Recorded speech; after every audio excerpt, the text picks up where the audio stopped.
ओम शांति। आज का विशेष स्वमान का अभ्यास करते हुए मन ही मन में, जैसे कल बाबा ने बताया था कि गॉडली स्टूडेंट भी हैं, बाप हमारे टीचर हैं और हम उनके स्टूडेंट, और इतनी ऊंचते ऊंच पढ़ाई पढ़ रहे हैं, तो श्रेष्ठ स्वमान मैं गॉडली स्टूडेंट हूँ। चलिए मुरली सुनते हैं। 30/6/2020 की मुरली है। बाबा कहते हैं, मीठे बच्चे, तुम अभी पुजारी से पूज्य बन रही हो। पूज्य बाप आए हैं तुम्हें आप समान पूज्य बनाने। प्रश्न है, तुम बच्चों के अंदर कौन सा दृढ़ विश्वास है? कौन सा दृढ़ विश्वास है? उत्तर है, तुम्हें दृढ़ विश्वास है कि हम जीते जी बाबा से पूरा वर्षा लेकर ही छोड़ेंगे। बाबा की याद में यह पुराना शरीर छोड़ बाबा के साथ जाएंगे। बाबा हमें घर का सहज रास्ता बता रही हैं। देखिए आज बाबा क्या कहते हैं, क्योंकि हम सब बच्चों को दृढ़ विश्वास है कि हम जीते जी बाबा से पूरा वर्षा लेकर ही छोड़ेंगे, क्योंकि माया भी कम नहीं है, विभिन्न रूपें वार करेगी। माया कभी तो मन को भटकाएगी, माया कभी तो मन को उदास बनाएगी, कभी तो मूड ऑन तो कभी मूड ऑफ हो जाएगा, कभी तो माया रुस्तम से रुस्तम भी होकर के लड़ेंगी। इसीलिए बाबा हम बच्चों से क्या चाहते हैं कि बच्चे दृढ़ विश्वास रखो कि हम जीते जी बाबा से पूरा वर्षा लेकर ही छोड़ेंगे। गीत है ओम नमः शिवाय। ओम शांति। ओम शांति तो बहुत मनुष्य कहते रहते हैं, बच्चे भी कहते हैं ओम शांति। अंदर जो आत्मा है वह कहती है ओम शांति, परंतु आत्माएं तो यथार्थ रीति अपने को जानती नहीं, न बाबा को जानती। भल पुकारते हैं परंतु बाप कहते हैं मैं जो हूँ जैसा हूँ, यथार्थ रीति मुझे कोई नहीं जानते। यह ब्रह्मा भी कहते हैं कि मैं अपने को नहीं जानता था कि मैं कौन हूँ, कहाँ से आया हूँ। आत्मा तो मेल है ना, बच्चा है, फादर है परमात्मा। आत्मा तो बच्चा है और फादर है परमात्मा। जो पारलौकिक पिता श्री बाबा हैं वह पिता है ना। तो आत्माएं आपस में ब्रदर्स हो गई, आत्मा भाई भाई हो गई। फिर शरीर में आने के कारण कोई को मेल कोई को फीमेल कहते हैं, परंतु यथार्थ आत्मा क्या है यह कोई भी मनुष्य मात्र नहीं जानते। अभी तुम बच्चों को यह नॉलेज मिलती हैं जो फिर तुम साथ ले जाते हो, वहाँ यह नॉलेज रहती है। हम आत्मा है, यह पुराना शरीर छोड़ दूसरा लेती हैं, आत्मा की पहचान साथ में ले जाते। पहले तो आत्मा को भी नहीं जानते थे। हम कब से पाठ बजाते हैं कुछ नहीं जानते थे। अभी तक भी कई अपने को पूरा पहचानते ही नहीं, क्योंकि आत्मज्ञान नहीं है, तो उसके साथ साथ परमात्मा ज्ञान भी नहीं। जब आत्मा भूल गए तो अपने आप को क्या समझा? शरीर समझा। शरीर समझा तो शरीर से रिलेट करने वाली जो बातें उसी को अपना अस्तित्व समझ के बैठ गए। इसलिए बाबा अटेंशन दिला रहे हैं कि बच्चे तुम कौन हो, स्वयं का परिचय याद दिला रहे। मोटे रूप से जानते हैं और मोटे लिंग रूप को ही याद करते हैं। किसी ने 10 फीट वाला या 12 फुट वाला जो है शिवलिंग बनाया और पूजन करना शुरू किया। किसी ने आत्मलिंग समझ करके छोटा सा शालिग्राम को अपने गले में बांधा और पूजन करना शुरू किया। मैं आत्मा बिंदी हूँ यह नहीं जानती। बाप भी बिंदी है, उस रूप में याद करें, ऐसे बहुत थोड़े हैं। नंबरवार बुद्धि है ना, कोई तो अच्छी रीति समझकर औरों को भी समझाने लग पड़ते हैं। तुम समझते हो अपने को आत्मा समझ और बाप को याद करना, वही पतित पावन है। पहले तो मनुष्यों को आत्मा की ही पहचान नहीं है, तो वह भी समझाना पड़े। अपने को जब आत्मा निश्चय करे तब बाबा को भी जान सके। आत्मा को ही नहीं पहचानते हैं, इसलिए बाबा को भी पूरा जान नहीं सकते। अभी तुम बच्चे जानते हो हम आत्मा बिंदी हैं। इतनी छोटी सी आत्मा में 84 जन्मों का पार्ट भरा हुआ है, क्योंकि बाबा ने आकर के हमें कम से कम एक जन्म और ज़्यादा से ज़्यादा 84 जन्म, इस जन्मों का भी रहस्य समझाया। जो सीढ़ी का जो चित्र है आप सभी जानते ही हैं, कैसे भारत का उत्थान और पतन, कैसे आत्मा का जो उन्नति और फिर अवनति होती है, ये सारी बातें बाबा ने स्पष्ट कर दी हैं। यह भी तुमको समझाना पड़े, नहीं तो सिर्फ कहते ज्ञान बहुत अच्छा है, भगवान से मिलने का रास्ता बड़ा अच्छा बताते हैं, परंतु मैं कौन हूँ, बाप कौन है, यह नहीं जानते। सिर्फ अच्छा अच्छा कह देते। कोई तो फिर ऐसे भी कहते हैं कि यह तो नास्तिक बना देते हैं। लोग क्या सोचते हैं, कहते हैं कि ये तो सारा पूजा पाठ भी छुड़वा देंगे, सब कुछ तो रस्म रिवाज भी चेंज हो जाएंगे, या फिर अब तक जो करते आ रहे हैं, लोग सोचते हैं परंपरा से करते आ रहे हैं, उसको छोड़ना पड़ेगा। तो इसलिए हमें क्या कहते हैं कि ये तो ब्रह्मा कुमारी सारी नास्तिक बना देती है। लेकिन बाबा ने नास्तिक का भावार्थ ही कुछ और बताया। वास्तव में आस्तिक वे हैं जिन्होंने आत्मा और परमात्मा को पहचान लिया, और परमात्मा को पहचान कर उसको याद करते हैं। और जो नास्तिक वे हैं जिसने परमात्मा को नहीं पहचाना। तुम जानते हो ज्ञान की समझ कोई में भी नहीं है। तुम समझाते हो अभी हम पूज्य बन रहे हैं, हम किसकी पूजा नहीं करते, क्योंकि जो सबका पूज्य हैं, ऊंचते ऊंच वह भगवान हैं, उनके हम संतान हैं। जैसे कल की मुरली में भी सुना, आज भी बाबा याद दिला रहे कि परमात्मा के संतान हम हैं।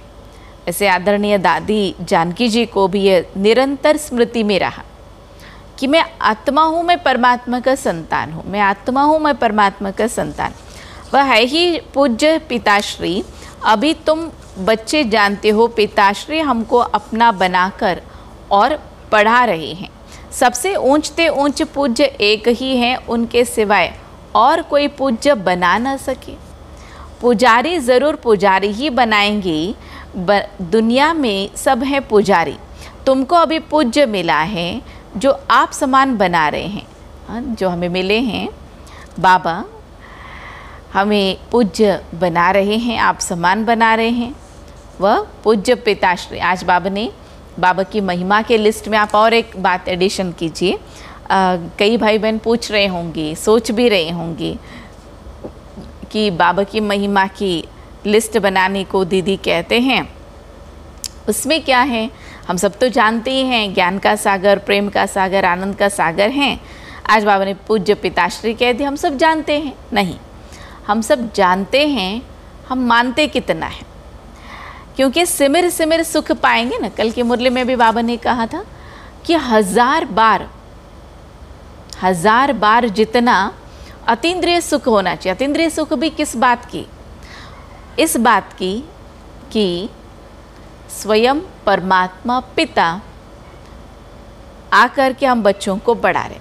और आज की मुरली में बाबा ने कहा पूज्य पिताश्री हैं।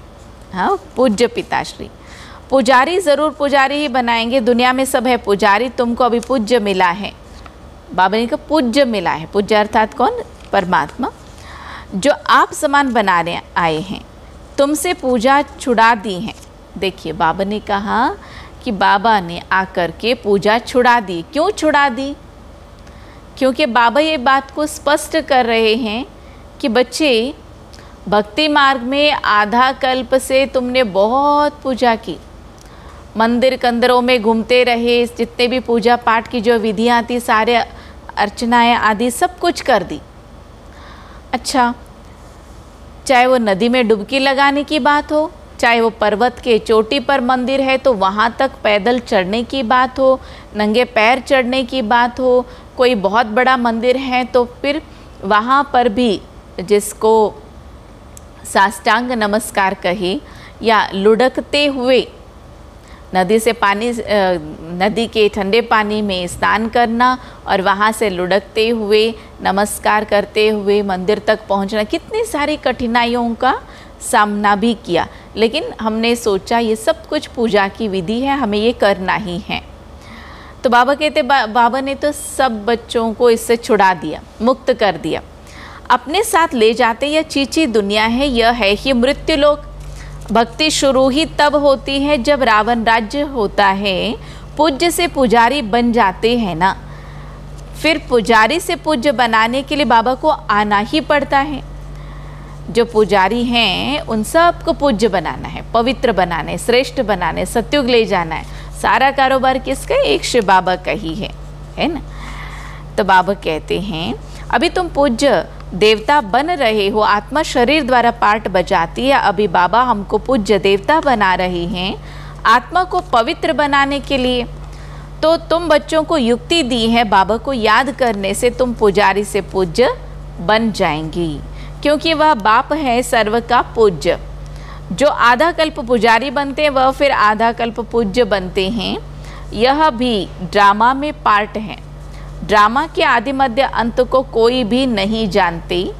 अभी बाप द्वारा तुम बच्चे जानते हो और दूसरे को भी समझाते हो ना। पहली मुख्य बात यह समझानी है, अपने को आत्मा बिंदी समझो और बाप को याद करो।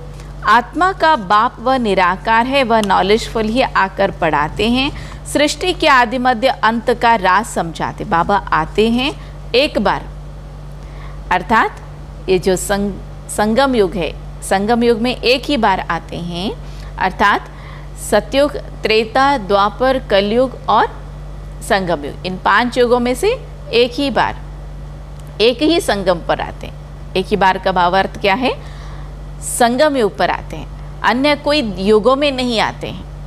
उनको जानना भी एक बार होता है, आते भी एक ही बार संगम युग पर है। पुरानी पति दुनिया को आकर पावन बनाते हैं।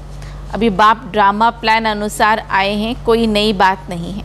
कल्प कल्प ऐसे ही आता हूँ, 1 सेकेंड भी आगे पीछे नहीं हो सकता। तुम बच्चों के दिल में जचता है कि बरोबर बाबा हम आत्माओं को सच्चा ज्ञान दे रहे हैं। फिर कल्प बाद भी बाप को आना पड़ेगा। बाप द्वारा जो इस समय जाना है वह फिर कल्प बाद जानेंगे। वह भी जानते हैं अब पुरानी दुनिया का विनाश होगा, फिर हम सतयुग में आकर अपना पार्ट बजाएंगे। तो देखिए बाबा एक एक बात को कितना ना स्पष्ट तरीके से समझाते। आज सृष्टि चक्र की भी बात बाबा ने स्पष्ट की है, और जैसे कल की मुरली में बाबा ने ज्ञान को स्पष्ट किया, तो आज ज्ञान भी स्पष्ट कर रहे, और साथ साथ आत्मिक स्थिति में अर्थात आत्मा समझो और फिर समझ के औरों को भी आत्मा का पाठ समझाओ, ये कह रहे। सत्युगी स्वर्गवासी बनेंगे, यह तो बुद्धि में याद है ना, याद रहने से ही खुशी भी रहती है।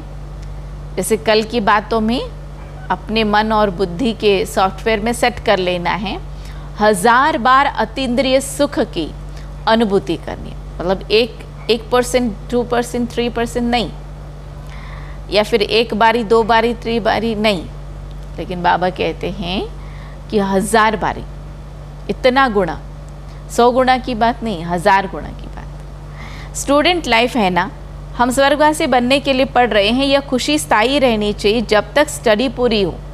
आज की धारणा की बात क्या कह रहे बाबा? बच्चे खुशी में रहो, खुशी में रहो, इसको खास लिख सकते। बाबा समझाते रहते हैं कि स्टडी पूरी तब होगी जब विनाश के लिए सामग्री तैयार होगी, फिर तुम समझ जाएंगे, आग ज़रूर लगेगी। ये वर्तमान की इस समय की बात है। आप सबको पता है कि सारे बॉम्ब्स रेडी हैं, कब कहाँ क्या किसको कहाँ पर बॉम्ब्स डाल करके ख़त्म कर दे पता नहीं है। तैयारियाँ तो होती रहती है ना, 1-2 में कितना गर्म होते रहते हैं। चारों तरफ भिन्न भिन्न प्रकार की सेनाएं सब लड़ने के लिए तैयार होते रहते हैं। कोई ना कोई अटक ऐसी डालते हैं जो लड़ाई ज़रूर लगे। कल्प पहले मुआफिक विनाश तो होना ही है। बाबा कहते हैं विनाश तो होना ही है, पक्का होना ही है। ऐसा तो नहीं होगा कि चलो इन्होंने तो कि स्नेह मिलन हो गया, ये देश देश के बीच में ठीक हो जाएगा, नहीं। बाबा कहेंगे कि बेशक अंत घड़ी तक भी उतार चढ़ाव का ये जो समय चल रहा है, कभी तो देश देश के बीच में आपस में स्नेह मिलन भी होगा, कभी कुछ होगा, फिर एकदम से लड़ाइयाँ लगी। तो बच्चे देखेंगे, आगे भी बच्चों ने देखा है एक चिंगारी से कितनी लड़ाई लगी थी। एक दो को डराते रहते हैं कि ऐसा करो नहीं तो हमें यह बॉम्ब्स हाथ में उठाने पड़ेंगे। ऐसा तो नहीं करो ना जो हम हाथ में बॉम्ब्स उठा दें। ऐसे करके एक दूसरों को डराते रहते हैं। मौत सामने आ जाता है तो फिर बनाने के सिवाय रह नहीं सकते हैं। आगे भी लड़ाई लगी थी, बॉम्ब्स लगा दिए। भावी थी ना, अभी तो हज़ारों बॉम्ब्स बने हैं। पहले तो उस समय पर तो इतने बॉम्ब्स नहीं थे, तो तब भी इतनी बड़ी ज़बरदस्त लड़ाई हुई थी। अभी जो है, अब क्या होगा, अब तो इतने सारे हज़ारों बॉम्ब्स बने हुए हैं। तो बच्चों को ये ज़रूर समझाना है कि अभी बाबा आया हुआ है सबको वापस ले जाने। सब पुकार रहे हैं, हे पतित पावन आओ इस चीची दुनिया से हमको पावन दुनिया में ले चलो। तुम बच्चे जानते हो पावन दुनिया है दो। आज बाबा ने क्या कहा, पावन दुनिया है दो। पावन दुनिया कौन से हैं? एक है मुक्ति धाम परम धाम, एक है जीवन मुक्ति धाम सतयुग। सबकी आत्माएं पवित्र बन मुक्ति धाम चली जाएंगी। या मुक्ति धाम जाने के लिए बच्चे तैयारियां कर रहे हैं। यह दुख धाम विनाश हो जाएगा, जिसको मृत्युलोक कहा जाता है। पहले अमर लोक था, फिर चक्र लगाए, अब मृत्युलोक में आए हो। फिर अमर लोक की स्थापना होती है ना, वहाँ अकाले मृत्यु कोई होती नहीं है, इसलिए उनको अमर लोक कहा जाता है। शास्त्रों में भी भल अक्षर है, परंतु यथार्थ रीति कोई भी समझते नहीं है। यह भी तुम जानते हो, अब बाबा आया हुआ है। अब बार बार बाबा समझा रहे हैं, संगम युग पर ही बाबा आते हैं और कोई युग में नहीं आते हैं। यह भी जैसे उसमें लिख दिया संभवामी युगे युगे लिख दिया, लेकिन यहाँ पर अभी संभवामी संगम युगे हैं। संगम युग में ही बाबा आते। मृत्युलोक का विनाश जरूर होना, यह 100% सर्टेन है, पक्का है होना।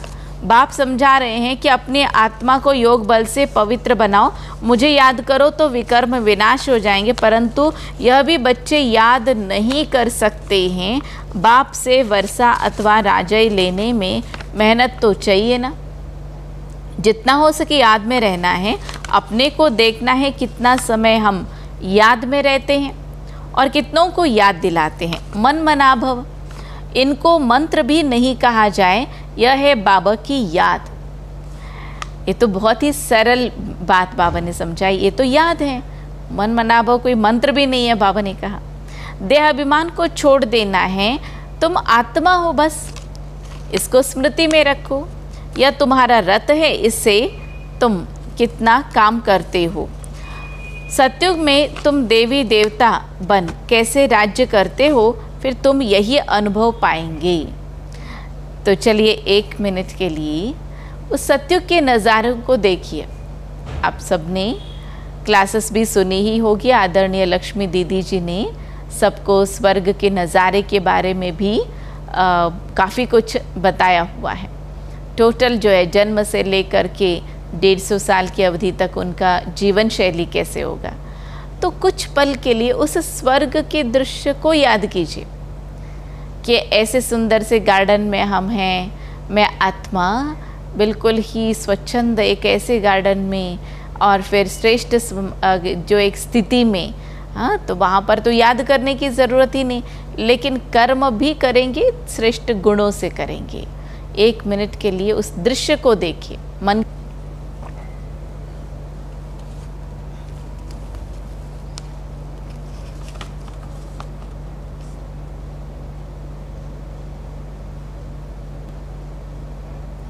की आंखों से स्वर्ग का नज़ारा देखते रहे और फिर उसको अनुभव करते रहे। तो प्यारे बाबा ने समझाया। बाबा कहते बच्चे, देवता बन जैसे राज्य करते हो फिर तुम यही अनुभव पाएंगे। उस समय तो प्रैक्टिकल में आत्मा अभिमानी रहते ही हो। स्वर्ग की जो बात है उसमें बाबा ने कहा कि सभी बच्चे आत्माभिमानी स्थिति में रहेंगे। बॉडी कॉन्शियस होगा ही नहीं, देह अभिमान नहीं, पांचों विकार नहीं, अवगुण नहीं, कमी कमजोरियां नहीं, बुराइयां नहीं। तो जो डिफेक्टेड जो चीज़ है वो सत्युग में है ही नहीं। सब बच्चे परफेक्ट होंगे। आत्मा कहेगी हमारा ये शरीर बूढ़ा हुआ, यह छोड़ नया लेंगे, दुख की बात ही नहीं है। यहाँ तो शरीर न छूटे उसके लिए भी कितना डॉक्टर्स की दवाइयाँ लेते रहते हैं, कितना मेहनत करते। तुम बच्चों को बीमारी आदि में भी पुराने शरीर से कभी भी तंग नहीं होना है। बाबा ने कहा इस पुराने शरीर से तंग नहीं होना। हे भगवान, इस शरीर में तो ये भी प्रॉब्लम है, ये भी प्रॉब्लम है, ये भी प्रॉब्लम है, छूट जाए तो अच्छा है। तो बाबा कहते बच्चे नहीं, तंग नहीं होना, क्योंकि तुम समझते हो इस शरीर में ही जी करके, इसको ज़रूर सभी लिखेंगे, इस शरीर में ही जी करके बाबा से वर्षा पाना है, बाबा से वर्षा पाना है। श्री बाबा की याद से पवित्र बन जाएंगे, यह है मेहनत। परंतु पहले तो आत्मा को जानना पड़े। देखिए बारंबार बाबा समझा रहे, आत्मा समझो। मुख्य तुम्हारी है ही याद की यात्रा। याद में रहते रहते फिर हम चले जाएंगे मूल वतन, जहाँ के हम निवासी हैं वही हमारा शांति धाम। शांति धाम सुख धाम को तुम ही जानते हो और याद करते हो, और कोई नहीं जानते। जिन्होंने कल्प पहले बाबा से वर्षा लिया है वही लेंगे। मुख्य है याद की यात्रा। भक्ति मार्ग की यात्राएं अब खत्म होनी है। भक्ति मार्ग ही खलास हो जाएगा। भक्ति मार्ग क्या है? जब ज्ञान हो तब समझे। बाबा कहते हैं जब ज्ञान का स्पष्टीकरण जब होगा तभी ज्ञान क्या है, भक्ति क्या, इन दोनों का अंतर समझ में आता। और आज बाबा ने ये भी कहा कि भक्ति में बहुत ज़्यादा विस्तार है, पूजा पाठ, कितनी सारी प्रथाएं। समझते भक्ति से भगवान मिलेगा। भक्त का फल क्या देंगे, भक्ति का जो फल है वो क्या देंगे, कुछ भी पता नहीं है ना। तुम बच्चे अब समझते हो, बाप बच्चों को ज़रूर स्वर्ग की बादशाही का ही वर्षा देंगे। सबको वर्षा दिया था। यथा राजा रानी तथा प्रजा सब स्वर्गवासी थे। बाबा कहते 5000 वर्ष पहले भी तुमको स्वर्गवासी बनाया था, अब फिर तुमको बनाता हूँ। फिर तुम ऐसे 84 जन्म लेंगे। यह बुद्धि में याद रहना चाहिए, भूलना नहीं चाहिए। जो नॉलेज सृष्टि के आदि मध्य अंत की बाबा के पास है वह बच्चों की बुद्धि में टपकती है। हम कैसे 84 जन्म लेते हैं, अभी फिर बाबा से वर्षा लेते हैं। अनेक बार बाबा से वर्षा लिया है। बाबा कहते जैसे लिया था फिर से लो। बाबा तो सबको पढ़ाते रहते हैं। दैवी गुण धारण करने के लिए भी सावधानी मिलती रहती है ना। अपनी जांच करने के लिए साक्षी होकर देखना चाहिए। देखिए आज बाबा ने धारणा के लिए ये भी बात बताई। जैसे बाबा ने पहले बताया खुशी में रहो, ऐसे बाबा कहते हैं अभी साक्षी स्थिति में रहो। साक्षी होकर देखना चाहिए कि कहाँ तक हम पुरुषार्थ करते। कोई समझते हैं हम बहुत अच्छा पुरुषार्थ कर रहे हैं, प्रदर्शनी आदि का प्रबंध करता रहता हूँ ताकि सबको मालूम पड़ जाए कि भगवान बाप आया हुआ है ना। मनुष्य बेचारे सब घोर नींद में सोए पड़े हैं। ज्ञान का किसी को पता ही नहीं है तो ज़रूर भक्ति को ऊंच ही समझेंगे ना। आगे तुम्हारे में भी कोई ज्ञान था क्या? बाबा पूछते हैं। जैसे बाबा ने ज्ञान दिया उससे पहले हमें ज्ञान का पता ही नहीं था। अभी तुमको मालूम पड़ा है ज्ञान का सागर बाप ही है। वही भक्ति का फल देते हैं। जिसने जास्ती भक्ति की है उनको जास्ती फल मिलेगा। वही अच्छी रीति पढ़ते हैं ऊंच पद पाने के लिए। यह कितनी मीठी मीठी बातें हैं ना जो बाबा समझा रहे हैं। बूढ़ियाँ भी, जो बूढ़ी बूढ़ी माताएं हैं, उनके लिए भी बहुत सहज कर समझाते हैं ना। अपने को आत्मा समझ बाबा को याद करो, ऊंचते ऊंचे एक भगवंत, वो है शिव भगवान। शिव परमात्मा नमः कह देते हैं, कहते हैं मामेकम याद करो तो तुम्हारे विकर्म विनाश हो जाए, बस। और कोई तकलीफ नहीं देते हैं। आगे चलकर शिव बाबा को भी याद करने लग पड़ेंगे, क्योंकि अंत घड़ी अब देखते हैं चारों ओर दुख है, अशांति है और पीड़ाएं हैं, तो उस समय पर किसको याद करेंगे? कोई शरीरधारी को याद करने से तो सुख नहीं मिलेगा, दुख नहीं मिटेगा, तो इसलिए बाबा को याद करेंगे। बाबा कहते हैं वर्षा तो लेना ही है, जीते जी बाबा से वर्षा लेकर ही छोड़ेंगे। शिव बाबा की याद में शरीर छोड़ देते हैं तो वह फिर संस्कार ले जाते हैं। स्वर्ग में ज़रूर आएंगे, जितना योग उतना फल मिलेगा। मूल बात है चलते फिरते जितना हो सके याद करते रहो। अपने सिर से बोझा उतारना है, सिर्फ याद चाहिए, और कोई तकलीफ़ बाप नहीं देते हैं। जानते हैं आधा कल्प से बच्चों ने तकलीफ़ देखी है, इसलिए अभी आया हूँ ना, बाबा आए हैं तुमको सहज रास्ता बताने, वर्षा लेने का। बाप को सिर्फ याद करो। भल याद तो आगे भी करते थे, परंतु कोई ज्ञान नहीं था। अभी बाबा ने ज्ञान दिया है कि इस रीति मुझे याद करने से विकर्म विनाश होंगे। भल शिव की भक्ति तो दुनिया में बहुत करते हैं, पर बहुत याद करते हैं, परंतु पहचान नहीं है। इस समय बाप खुद ही आकर पहचान देते हैं ना कि मुझे याद करो बस। अभी तुम समझते हो, हम अच्छी रीति जानते हैं। तुम कहेंगे हम जाते हैं बाप दादा के पास। बाबा ने यह भगीरथ, भाग्यशाली भागीरथ लिया है ना। भागीरथ भी मशहूर है, इन द्वारा बैठ ज्ञान सुनाते हैं, क्योंकि अब ब्रह्मा के तन के आधार से ही बाबा ज्ञान सुनाते हैं। यह भी ड्रामा में पार्ट है। कल्प कल्प इस भाग्यशाली रथ पर आते हैं। तुम जानते हो कि यह वही है जिसको श्याम सुंदर कहते हैं। यह भी तुम समझते हो ना। मनुष्यों ने फिर अर्जुन नाम रख दिया है। अभी बाबा यथार्थ समझाते हैं। ब्रह्मा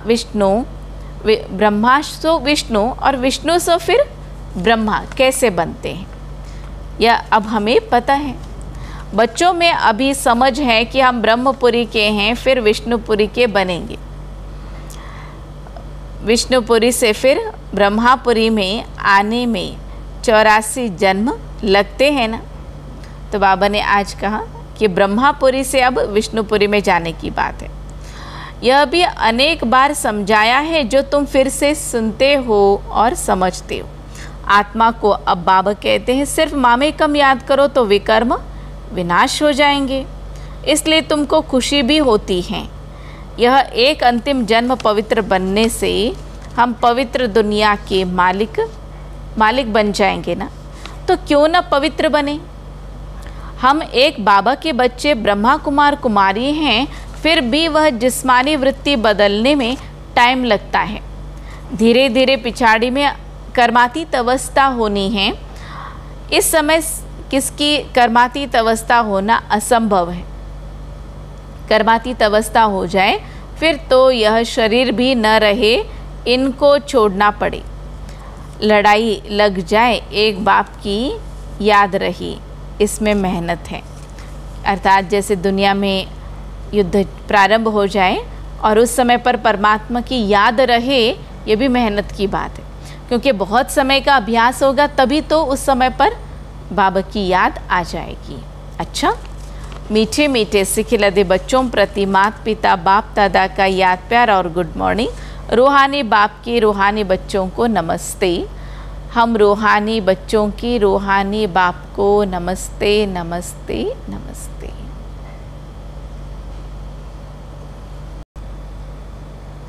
साक्षी होकर अपने को देखना है कि हम कहाँ तक पुरुषार्थ करते हैं।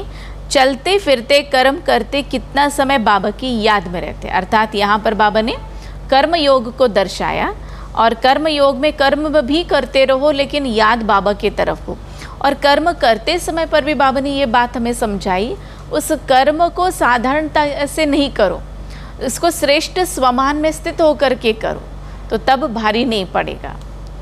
इस शरीर से कभी भी तंग नहीं होना, इस शरीर में ही जी करके बाबा से वर्षा पाना है ना। देखिए कितनी सुंदर बात है, ये जो शरीर हमें मिला हुआ है इसी शरीर में ही जीना है और फिर पुरुषार्थ करके प्रारब्ध पाना है। स्वर्गवासी बनने के लिए इस लाइफ में पूरी स्टडी करनी है, आधी अधूरी स्टडी नहीं चलेगी, इसलिए बाबा कहते पूरी स्टडी करो। वरदान है, मास्टर रचयिता के स्टेज द्वारा आपदाओं में भी मनोरंजन का अनुभव करने वाले संपूर्ण योगी भव। देखिए बाप अपने बच्चों को कैसे देखना चाहते हैं, संपूर्ण योगी देखना चाहते हैं। उसके लिए क्या कहा, एक ऐसे स्टेज पे बैठ जाओ। कैसा स्टेज हो, वो स्टेज ऐसा हो मास्टर रचयिता के स्टेज द्वारा। और आपदाओं में भी, जैसे भूकंप का होना, बाढ़ का आना, या ये प्रॉब्लम वो प्रॉब्लम, जो आपदाएं आ गई, तो उस समय पर भी मनोरंजन का अनुभव करो। बाबा कहते उस समय पर ये स्मृति में ना आए कि हे भगवान ये क्या हो गया, हमारे सामने ही ऐसे कैसे हो गया, बाद में हो जाता तो अच्छा था, ज़रूरी था हमारे सामने ही होना। तो बाबा कहते मनोरंजन का अनुभव करने वाले संपूर्ण योगी भव। विस्तार है, मास्टर रचयिता की स्टेज पर स्थित रहने से बड़ी आपदा एक मनोरंजन का दृश्य अनुभव होगी। जैसे महाविनाश की आपदा को भी स्वर्ग के गेट खुलने का साधन बताते हो, ऐसे किसी भी प्रकार की छोटी बड़ी समस्या आपदा मनोरंजन का रूप दिखाई दे। हाय हाय के बजाय ओहो शब्द निकले। बाबा कहते हैं हाय हाय के बजाय ओहो शब्द निकले। अच्छा, इतना सुंदर दृश्य, इतने सारे परिस्थिति के बावजूद भी हम ऐसे ऐसे ऊंच पद की प्राप्ति करेंगे, उसके लिए श्रेष्ठ स्वमान। दुख भी सुख के रूप में अनुभव हो, दुख दुख नहीं लगे, है ना। दुख सुख की नॉलेज होते हुए भी उसके प्रभाव में न आए। दुख को भी बलिहारी सुख के दिन आने की समझे, तब कहेंगे संपूर्ण योगी। संपूर्ण योगी। स्लोगन है, दिल तख्त को छोड़ साधारण संकल्प करना, अर्थात धरनी में पांव रखना। धरनी में पांव रखना। दिल तख्त को छोड़ साधारण संकल्प करना, अर्थात धरनी में पांव रखना। तो इसलिए बाबा ये चाहते हैं दिल तख्त को छोड़ करके नीचे नहीं आना है, श्रेष्ठ स्वमान में। अभी लगातार जो बाबा ने स्लोगन में संकल्पों का ही खेल बताया, कैसे व्यर्थ संकल्प नहीं करना। फिर बाबा इस बात को समझाते हैं कि समर्थ संकल्प करने से क्या होगा। समर्थ संकल्प करने से समर्थ, बाबा ने कहा समर्थता आ जाएगी। ऐसे आज बाबा समझाते हम बच्चों को कि दिल तख्त को छोड़ करके साधारण संकल्प करना, यह भी धरनी में पांव रखना हो गया। तो धरनी में पांव रखेंगे तो मिट्टी हो जाएगा। तो इसलिए बाबा चाहते हैं कि इस चीज़ को इस तरीके से न करके श्रेष्ठ स्वमान के सीट पर सेट रहो, बस ये बाबा की चाहना है। अच्छा, ओम शांति।